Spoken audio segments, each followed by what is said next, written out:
Est-ce que vous connaissez Alexandre Aubry, astrologue?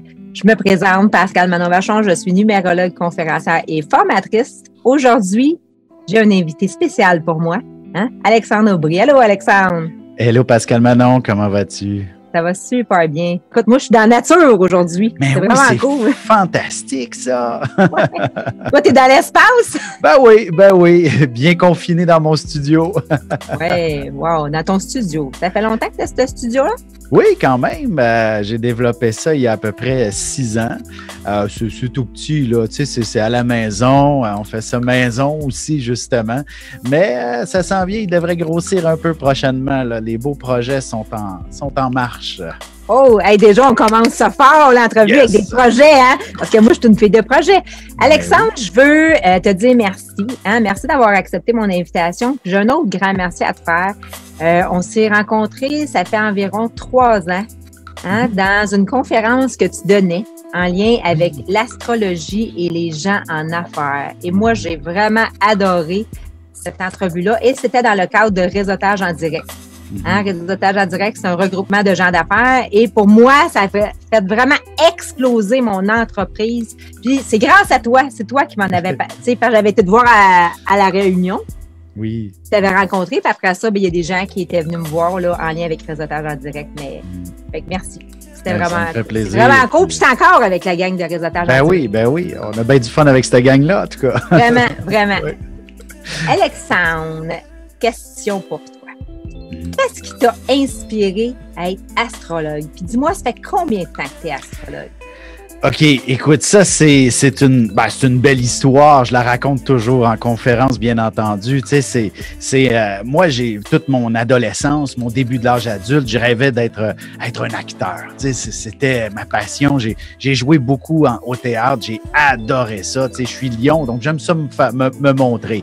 Mais un jour, évidemment, les finances n'étaient pas au rendez-vous en tant qu'acteur. Tu sais, et ma conjointe m'a demandé à un moment donné de dire, ce serait le fun d'avoir une maison pour des enfants. Puis, qu'est-ce que je sais faire autre? Ben, j'ai bifurqué vers l'infographie. Tu sais, je maîtrisais cet élément-là et j'ai trouvé facilement un emploi assez bien payé aussi. On a pu avoir notre maison, nos enfants. J'ai travaillé dans ce domaine-là pendant 5 ans et un jour, j'ai eu l'illumination. C'est pas moi qui est allé vers l'astrologie, c'est elle qui est venue me chercher puis elle m'a tiré à grands bras. Là. C'est que je lisais un livre. Tu sais, j'avais quand même toujours une nature à m'intéresser à ce qui est un peu mystique, ésotérique et compagnie. Je lisais un livre dont je n'étais pas du tout d'accord avec l'auteur dans un domaine justement ésotérique. Et vers le milieu du livre, l'auteur faisait une affirmation sur l'astrologie qui était fausse. Tu sais, je veux dire, j'ai grandi là-dedans. Mon père, ma mère, astrologue. Alors, j'ai quand même bien écouté sans nécessairement le maîtriser, mais au moins de le comprendre suffisamment que pour dire, c'est dans ce livre-là, Là, l'auteur... Ta mère est astrologue, mais ton père aussi?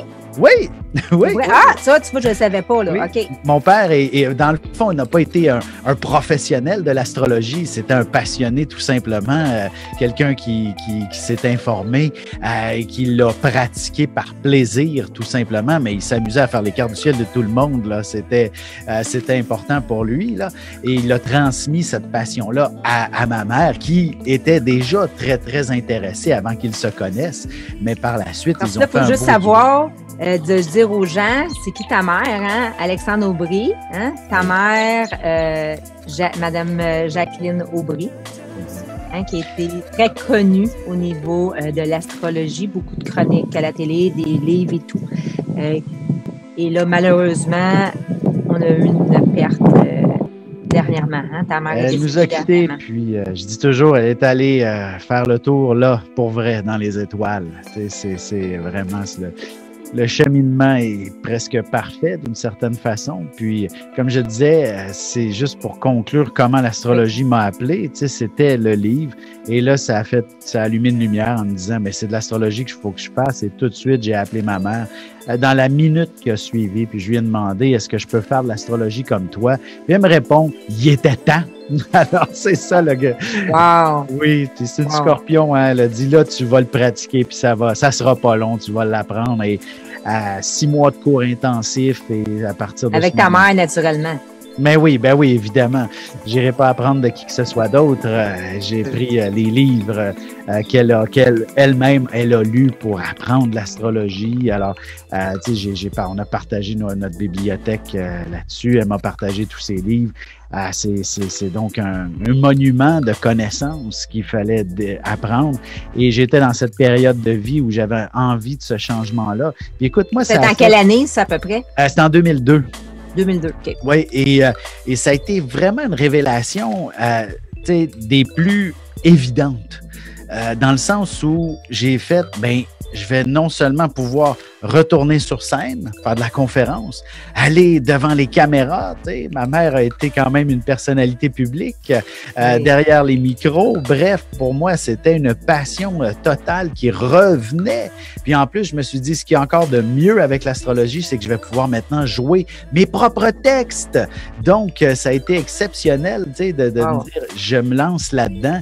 Et évidemment, ce qui est aussi de fabuleux avec ce métier, c'est qu'on n'est pas soumis uniquement au star system pour en vivre. On a également un bureau de consultation. Et ça nous permet également de pouvoir réussir à trouver des revenus en faisant ce que l'on aime. Et c'est quand c'est une passion, hein, c'est vraiment wow. Oh oui. Qu'est-ce que je trouve intéressant aussi, Alexandre, quand tu disais j'ai eu un emploi qui était bien rémunéré, j'ai décidé de faire ce que j'aimais, qui était ma passion et tout ça. Hein? Oui. Parce que pour les téléspectateurs, Alexandre Aubry, bien entendu, j'ai fait son chemin de vie en lien avec la numérologie et Alexandre, il est un 8.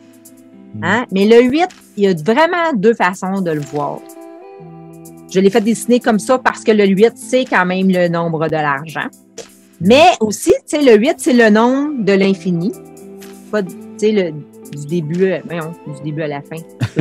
pas de début, pas de fin. Moi, je voulais le dessiner comme ça. Pourquoi?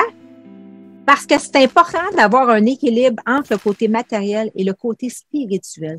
Et ça me démontre que tu es vraiment aligné sur ton 8, sur ton X en plus, parce que tu aurais pu choisir la voie que tu fais de l'argent. Mais tu as décidé de choisir peut-être par moment une voie qui était moins facile, qui était moins conventionnelle, qu'on va dire. Mais cette voie-là, aujourd'hui, t'amener et t'amène à rayonner de ta passion. Hein? Parce que moi, je t'ai vu en conférence, Alexandre, et tu rayonnes. Quand tu dis que tu as besoin de te faire voir parce que tu es lion, mais aussi le 8 aime se faire voir, aime sortir des sentiers battus et tu rayonnes vraiment. Merci. Oui, vraiment. Non, c'est ça, effectivement, la vie m'a apporté sur le plan matériel une chance incroyable. J'ai curieusement, on n'a jamais été, je veux dire, en fait, on n'a jamais été, je m'en ai dit, on n'a jamais été millionnaire. J'ai peut-être été millionnaire quelques secondes de ma vie, là, mais c'est tout. Parce que, en fait, pas moi, mais mon père, lorsqu'il avait rencontré ma mère, il était millionnaire. Et ils ont vécu la grande vie. Et au moment de ma naissance, semble-t-il, mon père est rentré dans la salle d'accouchement puis il a dit à ma mère, il faudrait peut-être se dépêcher puis qu'on s'en aille. J'ai les créanciers qui me courent après. Il avait tout perdu. Alors, on a vécu très modestement toute mon enfance. Quand même. Oui, c'est ça. Et évidemment, ça a été...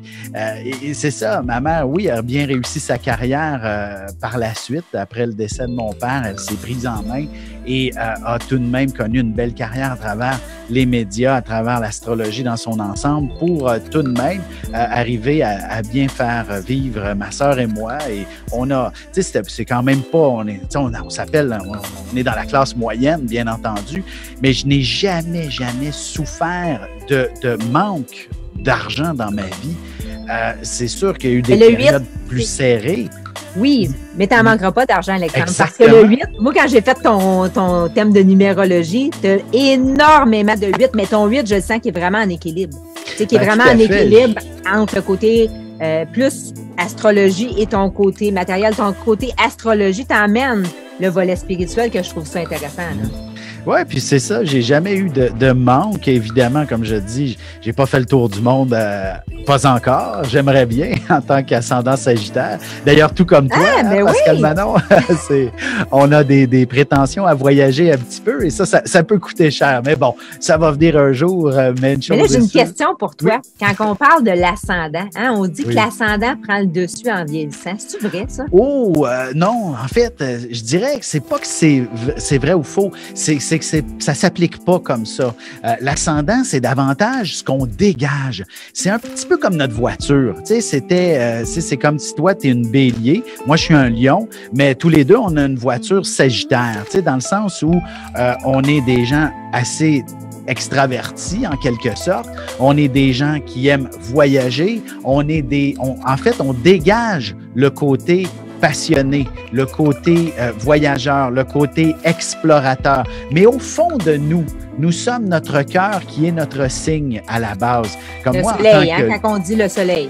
Le soleil, exactement. Et tu sais, toi, en tant que bélier, tu es fondamentalement une fonceuse, quelqu'un qui veut de l'action dans la vie, une curieuse aussi. Tu sais, il faut que ça bouge. C'est tout de suite et maintenant. On n'attend pas de midi à 14 heures, là, c'est tout de suite. De mon côté, en tant que lion, comme tu disais en début d'émission, il faut se démarquer. Tu sais, on a besoin d'être quelqu'un qui rayonne quelque part pour quelqu'un, pour plusieurs, pour un groupe, peu importe. L'important, c'est de se sentir important pour à la fois soi-même et un certain public, bien sûr. Le lion, mais également le 8. Alors, je trouve que ça fait... Okay. Moi, j'aime beaucoup mélanger les deux parce que pour les téléspectateurs que vous nous écoutez, on n'est pas en compétition, Alexandre et moi. Hein? Il y a beaucoup de gens, des fois, qui vont te voir, qui viennent me voir. Ça fait juste de combiner. L'objectif, c'est de combiner deux forces, l'astrologie et la numérologie, pour amener à un éveil, apprendre à mieux se connaître. C'est le même objectif, finalement, c'est de faire grandir les gens. C'est ça, l'objectif. Tout à fait. Puis plus il y a de gens qui pratiquent, dans le fond, toute forme d'art divinatoire, la numérologie, l'astrologie, le tarot, la voyance, la médiumnité, plus il y a de gens qui se connectent avec une forme de spiritualité, il me semble plus on va être heureux dans ce monde parce que le concept uniquement matériel est très, très, très limité d'une certaine façon.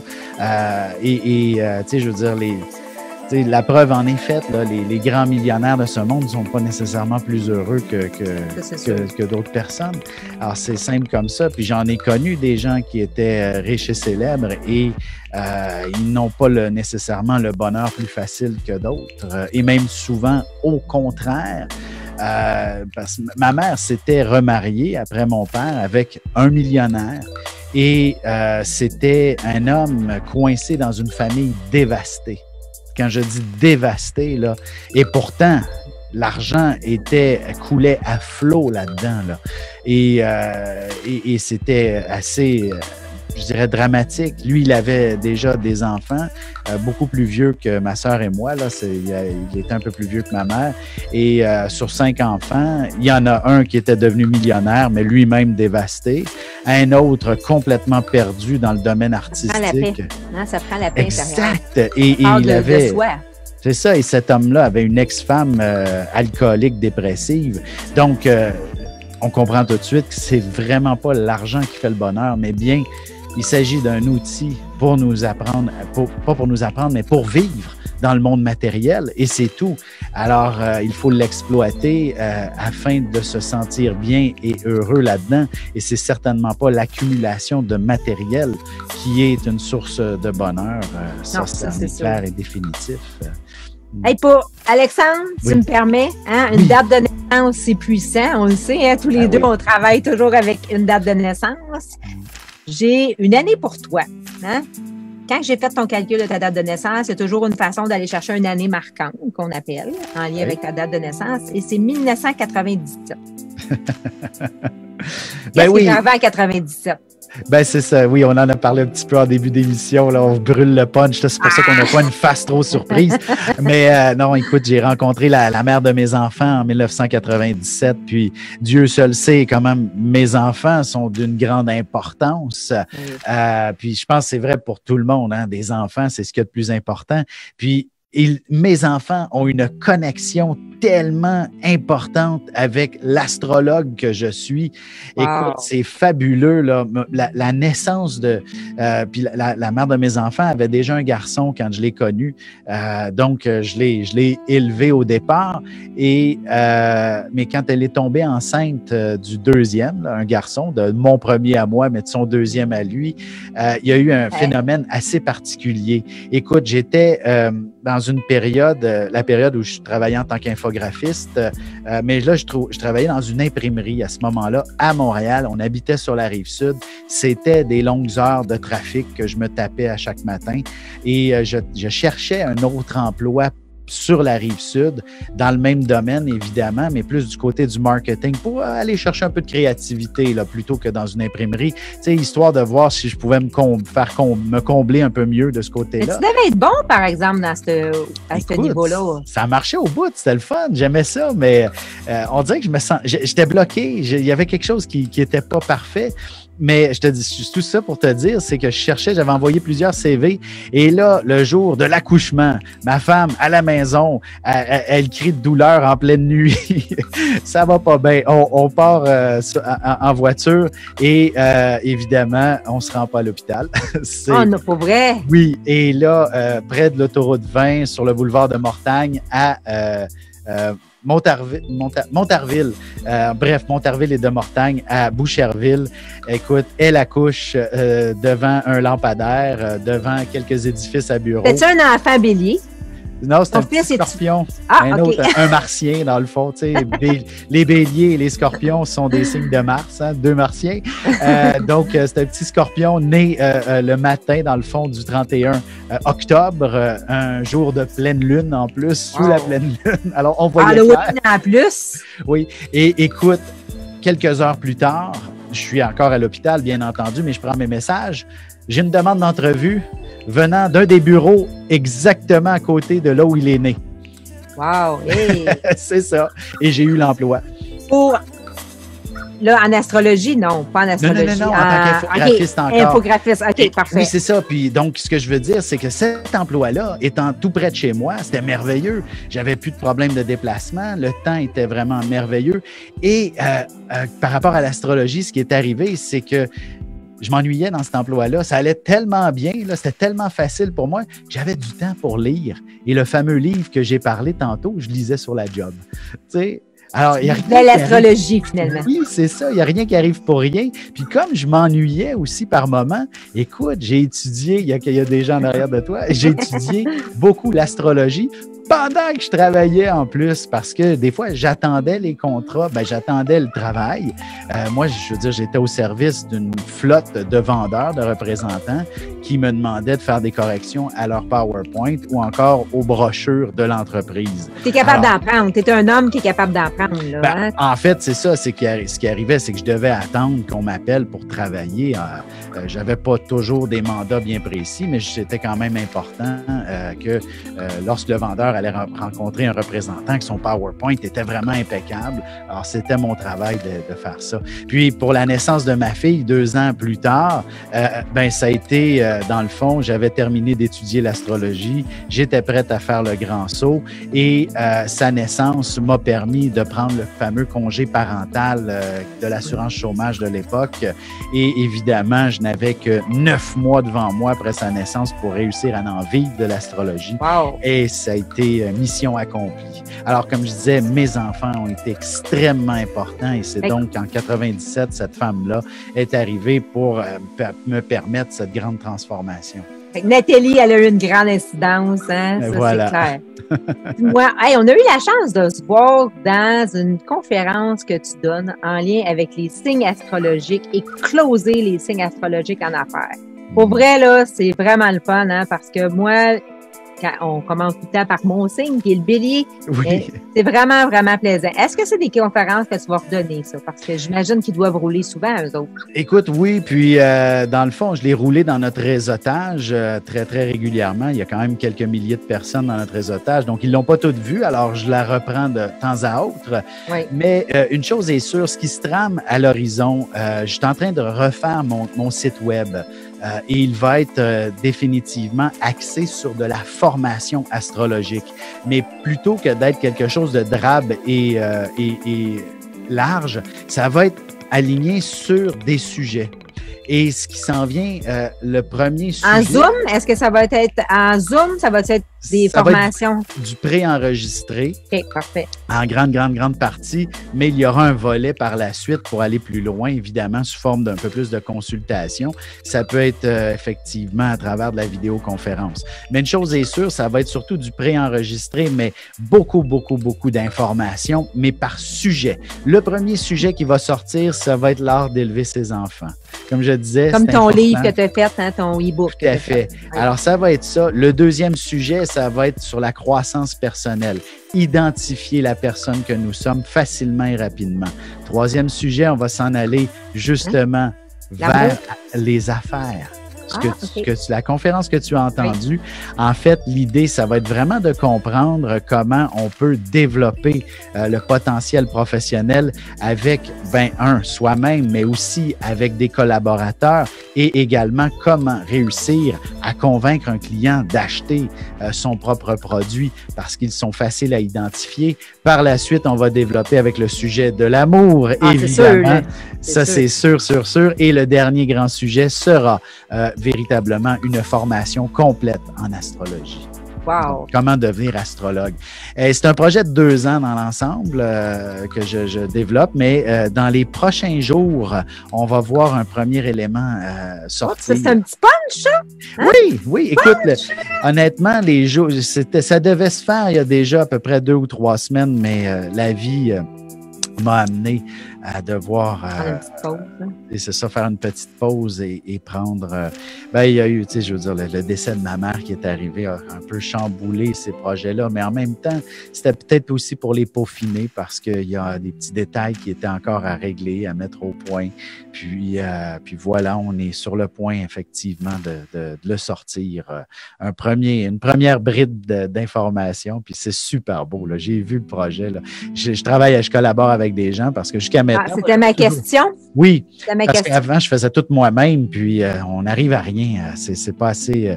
on a trop de choses à faire, puis mais là, j'ai des collaborateurs. Là. Ça en prend des collaborateurs à un moment donné. On a beaucoup de chapeaux en étant travailleur autonome. Oui, toi-même, hein, tu as dû, comme on dit, outsourcer certains détails là, pour pouvoir faire avancer ton projet qui est absolument extraordinaire aussi. Là. Le livre et tout ça, là, c'est d'une... écoute, je pense qu'il fallait que tu aies une graphiste avec toi pour sortir ces images-là aussi spectaculaires. 2 en plus, bon, voilà. 2 équipes de graphistes parce que, juste pour mettre dans le contexte, c'est que la numérologie, ça existe depuis longtemps, mais moi, j'ai vraiment créé des images en lien avec chacun des chemins de vie. Hein, moi, je les vois imagés. Alors, avant, dans la formation, ça fait au-dessus de 9 ans que j'enseigne la numérologie, je le dessinais au tableau. Je le dessinais sur une feuille, mais là, je leur ai mis mon image sur un papier, puis on les a vraiment créés avec les couleurs, tout comme ton 8 qu'on a vu, qui était la couleur gris, mais qui était aussi signe d'argent. Oui. En équipe, hein, on va toujours plus loin. Oui. C'est ça l'objectif. Surtout cette année, Alexandre, au niveau de tes prédictions annuelles en numérologie, tu es dans une année 2.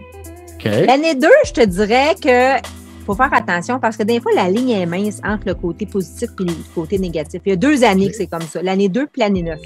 Que la ligne est mince, c'est que si à un moment donné, tu as un petit nuage au-dessus de ta tête, il faut absolument que tu bascules tout de suite ton énergie pour revenir vraiment dans le côté positif de ton année. Tu étais mystique, hein, parce que ça sent, dans le fond, la différence entre l'astrologie et la numérologie. La numérologie, c'est toujours d'un anniversaire à l'autre. C'est pas du 1er janvier au 31 décembre. Et l'année 2, c'est une belle année de collaboration. Fait qu'est-ce que tu es en train d'implanter? Là, j'étais contente quand tu disais que c'était avec des collaborateurs. Fait idéalement de le faire d'ici ta fête, mais là, tu es là-dedans. Là. Ta fête, c'est au mois d'août. Là, fait que tu vas avoir la chance de le faire avant. Fait que c'est vraiment wow. OK. Ah, super. C'est dans une bonne année pour enclencher ça, finalement. OK. Oui. Ah, génial, parce que c'est vraiment cet objectif-là qui est en cours de route. Puis un autre projet en plus qui avait commencé à connaître un petit envol juste avant le confinement, mais c'est un spectacle. Ah, un spectacle? C'est un spectacle, oui. en lien avec l'astrologie. Et on l'a repensé pour pouvoir le faire en vidéo. Alors, les deux options sont maintenant en train de se mijoter un peu. Puis mes collaborateurs aussi ont aussi beaucoup d'implications, mais on voulait le sortir à l'automne prochain, mais là, on s'est dit, ne nous donnons plus de temps de pression inutilement et faisons les choses avec cœur et passion, tout simplement. Puis ça va sûrement se concrétiser, peut-être plus vite qu'on pense, mais une chose est sûre. On aime ça, des projets. Ouais. On aime ça, des projets. Ça en prend des projets. J'espère que vous qui nous écoutez, que vous avez des projets. Si vous n'en avez pas de projet, venez nous consulter. On va vous en donner des projets. Pour vrai, c'est arrivé dans le temps du confinement. J'avais elle va se reconnaître, j'avais un en particulier. Puis là, elle me disait, parce que maintenant, je suis plus capable d'être dans la maison. Elle dit, je lave mon plancher à 4 pattes, je suis capable. Je dis, voyons donc, t'as pas de projet. Là, elle me dit, non. Il y a temps, il faut se parler. Finalement, elle a eu un méga projet. J'ai présenté le volet d'entreprise avec doTERRA. Elle a vraiment trippé ses huiles et tout ça. Alors, je te fais un petit clin d'œil, Annie. Par rapport. Ben, c'est ça, c'est que quand on n'a pas de projet, d'aller voir des gens, tous les deux, on est des gens qui sont passionnés et inspirés. Et elle, wow, elle a vraiment été éblouie en lien avec les huiles essentielles. Fait que d'avoir des projets dans la vie, c'est toujours le fun. Exact. Oui. Alexandre, on a parlé de tes projets, on a parlé un petit peu de ta mère, de tout ton volet entrepreneur, finalement. Je te dirais que on a encore quelques petites minutes pour terminer. Okay. Cette année, tu as un défi à relever. Je ne sais pas si tu le savais. En numérologie, on peut avoir des défis à relever. Okay. Et c'est correct d'avoir des super beaux projets, mais ton défi à relever, ça va être de faire attention de garder du temps pour la famille. C'est super important à ce niveau-là, de ne pas mettre de côté. Même si tu as des méga gros projets, de prendre le temps avec ta conjointe et tes enfants. C'est ton défi.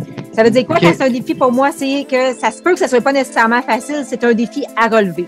Ouais. C'est ça l'objectif du défi. Ben, jusqu'à maintenant, le confinement nous a aidés à concrétiser ça. Puis on n'a pas été trop solitaires, effectivement. Nous, on a pu bien vivre ça. On est une belle famille, là. Alors, évidemment, les petites blondes et puis les petits chums de mes enfants étaient parmi nous, même si c'était pas légal, on le dit pas, mais ils sont pas malades, tu sais, donc c'est tout à vous. Si vous avez fait tout le temps ensemble. On était souvent 6 là, à la maison à se faire des beaux repas, là, presque pas à tous les soirs, mais pas loin, là. C'était une belle dynamique quand même, là. On n'a pas à se plaindre, nous autres. Ça a bien été. On n'en a pas trop souffert de ce drame mondial. Oui. Écoute, puis je considère un drame et je l'avais vu venir, mais tu sais, je pouvais pas dire que c'était une pandémie. Ça n'a pas été... oui, c'était écrit dans un télé. En fait, j'avais été inspiré par le mot quarantaine. Mais qu'est-ce que ça donne une quarantaine? Je ne le sais pas. Je l'ai écrit. Tu sais, j'ai écrit, on va sûrement voir une quarantaine assez particulière. Puis je ne savais pas dans quelles conditions, quoi que ce soit. Puis j'ai écrit ça dans le paragraphe. Puis tu sais qu'il allait avoir une maladie probablement qui va déranger, qui va pas courir. Il faudra bref. Puis j'ai dit on pourrait même assister à une quarantaine particulière. Fait que ça a été juste un paragraphe. Et j'ai parlé aussi du mot économie. J'ai dit, mais sauf que, tu sais, j'ai une tendance optimiste dans la vie. Je suis ascendant Sagittaire comme toi. On aime voir le bon côté des choses. Ouais. Et j'ai dit qu'on allait probablement développer une nouvelle mode avec la simplicité volontaire. Tu sais, on va arrêter de dépenser pour rien. Tu sais, le mode de vie où on consomme à outrance, c'est fini, c'est pas bon. Puis là, on va le dire, on va choisir de vivre avec un peu plus l'essentiel. Ben, c'est gouvernement qui ont choisi pour nous et nous l'ont imposé. C'est quoi aussi? C'est que cette année 2020, c'est une année, les gens, je parle en majorité, il y en a qui étaient déconnectés de leur cœur. Ouais. Cette année, c'est venu vraiment, vraiment nous brasser. Hein? On dit tout le temps, on n'a pas le temps. À un moment donné, il faut prendre le temps. Et ça vient faire la reconnexion avec le cœur cette année. Ah oui, oui. Et ça va aller beaucoup plus loin. Et je dis pas que c'est tout ça est dans un cheminement de long fleuve tranquille où tout va être parfait pendant les 20 prochaines années. C'est impossible, hein? Les planètes bougent. Hein? C'est ça. Puis ça nous prend des fois des petits coups de poing. Et celui-là, 2020, c'était vraiment le bon coup sur le pivot pour nous amener dans la bonne direction.